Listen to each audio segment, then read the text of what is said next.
안녕하세요. 이현재입니다. 가끔 영화나 드라마에서 보면 이 가족 안에서 이 유언으로 인해 갈등과 분쟁이 심화되는 것을 보신 적이 있으실 겁니다.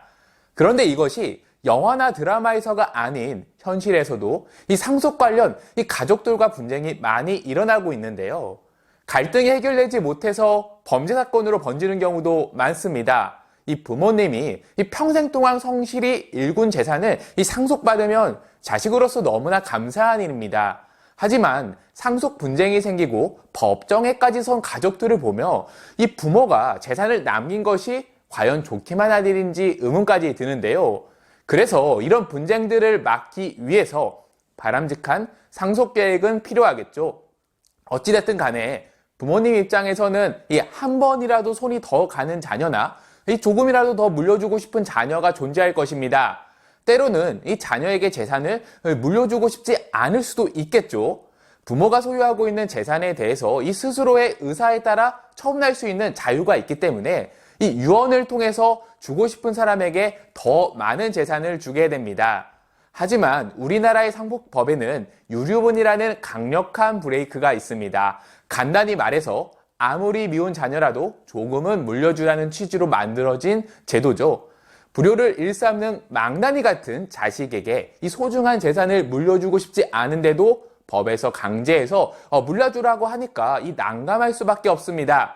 그렇다면 유류분 제도를 피해서 유산을 물려줄 수 있는 방법은 없을까요? 바로 그 해법을 생명보험에서 찾을 수 있는데요. 이 상속재산 분할 방식과 유류분 제도 그리고 생명보험을 활용한 이 상속 꿀팁을 지금부터 소개해 드리겠습니다. 기본적으로 상속이 개시되면 상속인에게 자신의 권리와 의무를 물려주는 사람인 이 피상속인의 유언에 따라 이 지정된 대로 배분되는 것이 원칙입니다. 결국 유언이 있다면 유언대로 진행하면 되고요. 유언이 없다면 이 민법에 규정된 대로 이 법대로 진행하게 됩니다. 다시 말해서 피상속인이 미리 유언을 했다면 이 지정된 상속인에게 재산이 상속되게 되고 이를 지정상속이라고 합니다. 지정상속, 즉 유언은 이 특정인에게 법정 상속 지분보다 이 더 많은 자산을 주고 싶을 경우에 이 사전에 이 문서 등을 통해서 이 피상속인의 의사를 표시하는 행위이기도 합니다. 상속인이 아닌 제3의 인물에게도 이 유언을 통해서 이 자산 등을 배분할 수 있는데요. 이 민법상 유언의 방법에는 이 자필증서, 녹음, 공정증서, 비밀증서와 구서증서가 있습니다. 이 중에서 가장 많이 통용되는 유언은 이 자필증서 유언과 공정증서 유언입니다. 먼저 자필증서에 의한 유언은 이 유언자가 성명, 주소, 전문, 작성 여러일을 먼저 스스로 작성하고 이 날인하는 방식입니다. 반드시 자필로 작성한 후에 도장을 찍어야만 하고요. 이 사망한 후에 법원의 검인을 받아야 합니다. 이 비용 없이 간편하게 작성하고 유언장 작성은 비밀로 할 수 있는 장점이 있습니다. 하지만 형식을 지키지 않아 유언장이 무효가 될 수 있기 때문에 이 형식을 꼭 잘 지키셔야 합니다. 향후 이 상속 개시 이후 진위 여부 등의 다툼 소지가 많이 발생할 수 있고 유언장을 분실 위조, 은닉 등의 위험도 따른다는 단점이 있다는 점 알아두시기 바랍니다. 그렇기 때문에 이 공증인을 통한 이 공정증서를 활용하기도 하는데요. 유언자가 이 공증인과 증인 앞에서 유언의 내용을 진술하여 이 유언장을 작성하는 방식입니다. 공증인이 작성하고 이 두 명의 증인이 그 정확함을 확인한 후에 이 서명 또는 기명 날인하는 방식인데요. 이 공증인이 유언장을 20년간 보관하기 때문에 분실, 위조, 은닉의 위험이 없는 장점이 있습니다.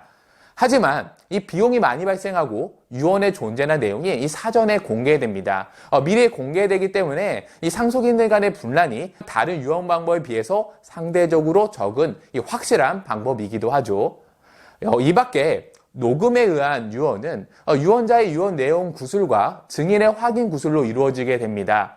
필요한 경우에는 유언자의 건강 상태에 대한 의사의 확인 구술이 먼저 있어야 하기도 합니다. 비밀 증서에 의한 유언은 이 유언자가 직접 서명한 증서를 엄봉하고 날인해서 이를 2명 이상의 증인이 보는 앞에서 제출하고 자기의 유서임을 표시하게 됩니다.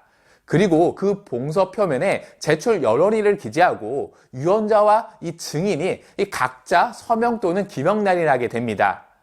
유언의 봉서는 그 표면에 기재된 날로부터 5일 이내에 공증인이나 법원 서기에게 제출하고 그 봉인상의 확정일을 자인을 받아야만 합니다. 유언의 내용이 공개되지 않고 비용이 거의 들지 않는 장점이 있지만 이 봉인된 유언장의 보관 책임은 유언자에게 있게 됩니다. 그렇기 때문에 보관에 문제가 발생할 수 있겠죠. 마지막으로 구수 증서에 의한 유언은 이 질병이나 그 밖의 어떤 급박한 사유로 인해서 이 앞서소개해 드린 이 4가지의 유언 방식을 할 수 없는 경우에 유언자가 2명 이상의 증인이 참여한 상황에서 유언의 취지를 말로 전하면 그 말을 들은 사람이 이를 받아서 적고 낭독하게 됩니다. 그러면 유언자와 증인이 그 정확함을 승인하고 나서 각자가 서명하거나 기명하고 날인하는 방식을 따르는 유언입니다. 이처럼 민법에서는 5가지의 방법으로 유언의 방법을 정의하고 있고요. 유언에 의해 이 피상속인의 재산이 유언에 따라서 분배되게 됩니다. 만약에 피상속인의 유언이 없는 경우 민법상 공동상속에 해당한다면 이 협의 분할을 하거나 법정상속을 통해서 재산을 분배하게 됩니다.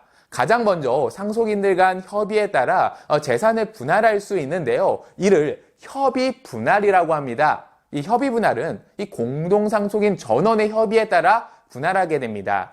일부 상속인을 제외하거나 일부 상속인의 의사를 무시한 협의인 분할은 무효가 된다는 점 알아두시고요. 이 반드시 한 자리에서 이루어질 필요는 없습니다. 순차적으로 이루어질 수도 있고 이 상속인들 중 한 사람이 만든 이 분할 원안을 이 다른 상속인이 후에 돌아가면서 이 승인하여도 무방합니다. 그리고 재산 배분의 비율은 지정상속분과 법정상속분에 따르지 않아도 됩니다. 그리고 공동상속인 이 전에 협의만 있다면 공동상속인 중에서 특정 상속인이 상속을 받지 않아도 관계가 없습니다.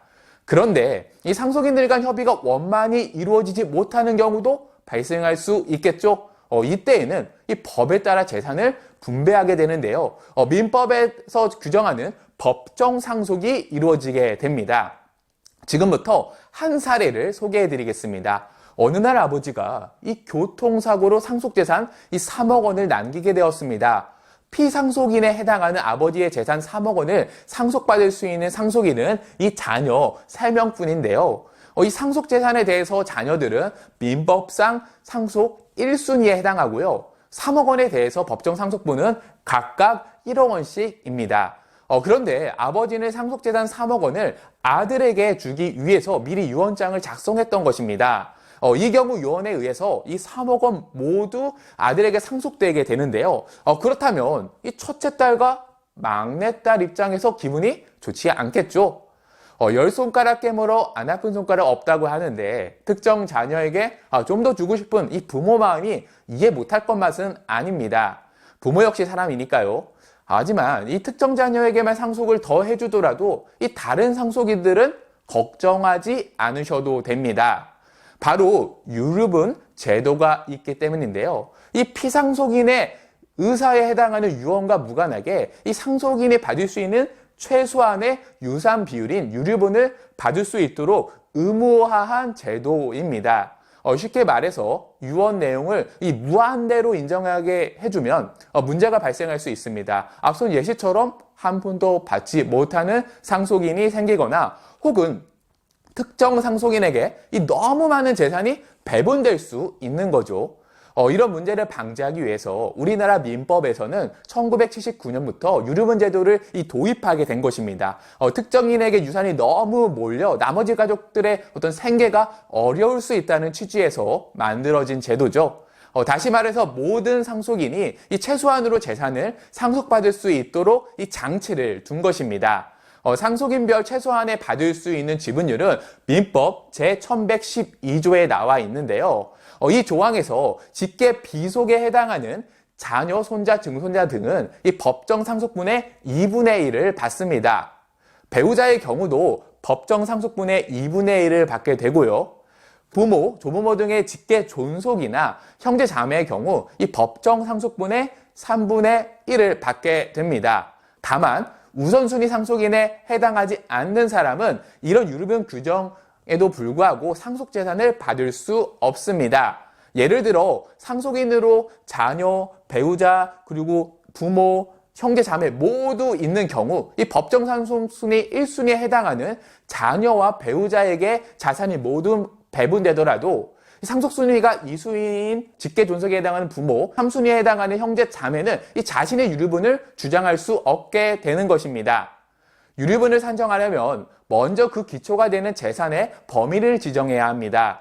민법 제1113조에 따르면 유류분 산정의 기초 재산은 이 상속 시점의 재산에 상속인들에게 기존에 증여한 모든 증여 재산과 상속 개시 1년 안에 상속인이 아닌 자에게 증여한 재산이 포함되게 됩니다. 공식은 해당 그림과 같고요.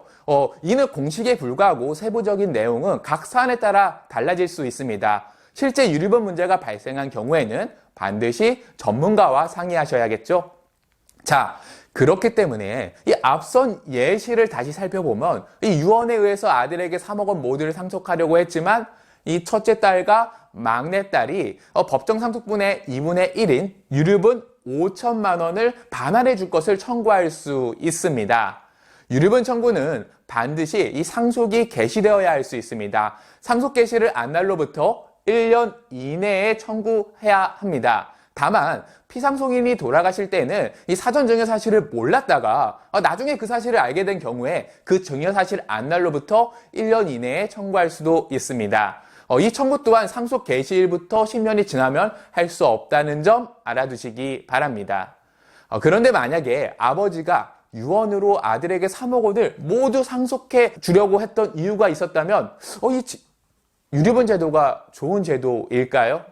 가령 이 첫째 딸과 이 막내 딸이 남보다 못한 사이였다면 당연히 아버지 입장에서는 아들에게 이 모든 재산을 상속해 주기를 원했을 겁니다. 결국 불효자에게 유산을 안 준다는 유언장, 이 유언장이 먼저냐, 법이 먼저냐, 여러분은 어떻게 생각하십니까?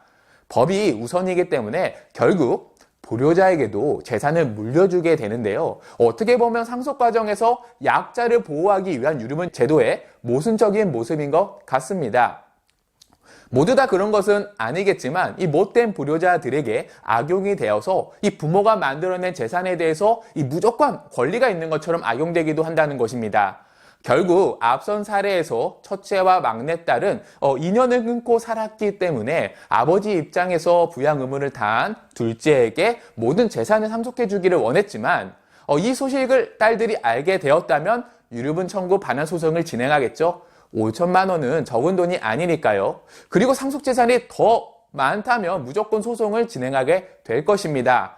시청자분들 중에서 상속 분쟁은 부자들에게만 있을 것이라고 생각하실 수도 있습니다. 하지만 이 대법원 조사에 따르면 이 10건 중에서 한 건은 이 1,000만 원 이하의 소송이었습니다.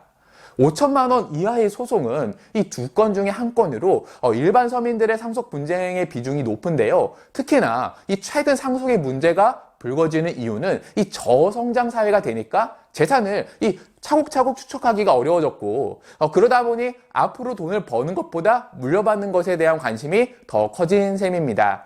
부자가 아니더라도 일반인들도 상속의 규모가 커진 이유도 있습니다. 이 과거와 다르게 이제는 아파트 한 채만 보유하더라도 수억 원 혹은 수십억 원에 이릅니다.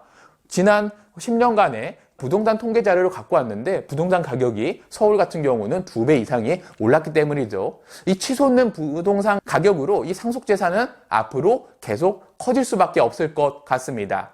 그리고 권리의식에 향상된 부분들도 있습니다. 시대가 많이 변했다 하더라도 이 부계혈통을 중시하는 사회다 보니 이 딸보다 아들에게 더 많은 상속을 해주는 것이 현실입니다. 하지만 이제는 딸들이 더 이상 참지 않죠. 상속재산에 대한 정보를 차단했다 하더라도 나중에 알게 되면 유류분 반환 청구 소송으로 이어지고 있는 것입니다. 자, 그렇다면 상속을 해주는 피상속인 입장에서 원하는 상속인에게만 현명하게 재산을 줄 수 있는 방법은 없을까요? 최소한의 법정 장치인 이 유류분 제도의 모순도 피할 수 있는 방법이 있습니다. 바로 생명보험을 활용하는 것인데요. 이 사망보험을 지급해주는 종신보험이나 정기보험의 수익자를 상속해주기 희망하는 사람으로 지정하는 것입니다. 이 보험은 보험계약 체결의 당사자인 계약자와 보험계약의 대상이 되는 피보험자, 그리고 보험금 수령의 권리가 있는 수익자로 구성이 됩니다. 예를 들어 생명보험의 계약자가 아버지이고 피보험자가 아버지인 경우 이 아버지가 돌아가시게 되면 보험금이 지급되는데요. 이때 수익자를 아버지로 설정하였다면 사망보험금은 아버지의 상속재산이 되게 됩니다. 당연히 이럴 경우 법정 상속 비율에 따라서 상속재산이 분배되겠죠. 만약에 수익자를 지정하지 않은 상태라면 자연스레 법정 상속인에게 보험금이 지급되어야 하는데요. 결국 법에 의해서 원치 않은 상속인이 생길 수 있습니다. 만약에 수익자를 상속주기 원하는 아들로 설정하였다면 이 보험금은 아들의 고유 재산이 됩니다. 상속 재산이 아니기 때문에 아들 이외 그 누군가도 보험금을 수령할 수 없겠죠. 이 경우에는 유류분 제도도 통용될 수 없게 됩니다. 상속 재산이 아닌 이 아들의 고유 재산이기 때문이죠. 관련된 대법원 판결을 보면 보험 계약자가 피보험자의 상속인을 보험 수익자로 하여 맺은 생명보험 계약에 있어서 이 피보험자의 이 상속인은 피보험자의 사망이라는 보험사고 발생했을 때 이 보험 수익자의 지위에서 보험자에 대한 보험금 지급을 청구할 수 있고요. 이 권리는 보험계약의 효력으로 당연히 생기는 상속인의 고유 재산이라고 할 것이다 라고 판시한 바가 있습니다. 참고로 아들의 고유 재산이긴 하지만 간주 상속 재산에 해당되어 상속세가 발생한다는 점 알아두시기 바랍니다. 그리고 수익자 지정은 이 다수도 가능합니다. 이때 보험금의 수령 비율을 설정해 주어야 하는데요. 예를 들어 딸에게 70%, 아들에게 30%를 설정한다면 보험금은 그 비율에 따라 그들의 고유 재산이 되는 것입니다. 그리고 이 상속 재산 중에서 현금의 경우 이 상속인들에게 분배해주기 용이한 반면 법인 자산 등의 특정 자산은 분배가 어렵거나 불가능한 경우가 많습니다. 그리고 이 처분하더라도 손해를 볼 수 있죠. 그렇기 때문에 이 공평하게 배분하는 행위 자체가 바람직하지 않은데요. 그렇기 때문에 바람직한 상속을 위해서 우선 피상속인을 피보험자로 하는 생명보험에 가입하는 것입니다. 그런 다음에 특정 자산에 대해서 승계자에게 상속한다는 유언장을 작성하고요. 그리고 이 상속이 개시되면 승계자는 법인 자산 등의 특정 자산을 상속받게 되겠죠. 그리고 승계자 외에 다른 상속인은 보험금을 이제 상속받으면 되는 것입니다. 이처럼 보험을 활용해서 이 분배가 어려운 특정 자산 수준이나 어떤 유류분에 해당하는 금액을 이 다른 상속인에게 주는 것이죠. 지금까지 유언의 방법과 유류분 제도, 바람직한 상속 꿀팁을 소개해 드렸습니다. 자산을 자식 세대에 현명하게 물려주어 자녀들이 인생에서 길을 잃지 않도록 나침반 역할을 하게 해야겠죠. 더불어 이 지혜로운 상속 플랜으로 형제간 더욱 화목해지고 아름다운 삶의 모습들을 지켜나갈 수 있도록 하는 시청자분들이 되시길 바랍니다. 시청해 주셔서 고맙습니다.